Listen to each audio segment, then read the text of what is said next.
बघा अजून पण आरती करत आहेत बायका.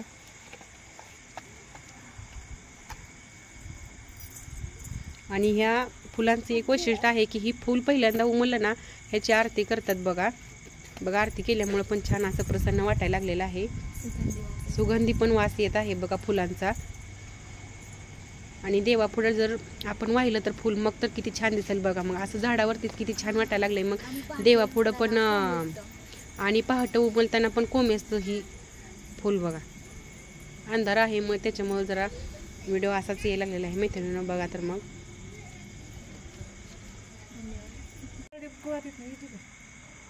चार पाच जणी उमर आणि शेंडा कसा उमरलेला आहे. अजून लय उमलायचं गेल्या वर्षीच हाय की आमच्या गेल्या वर्षी लय मोठा आहे का सूर्यफुलाने बोलू नका थांबा. सूर्यफूल कसं आहे हे उमलते ना तसं उमलते असते.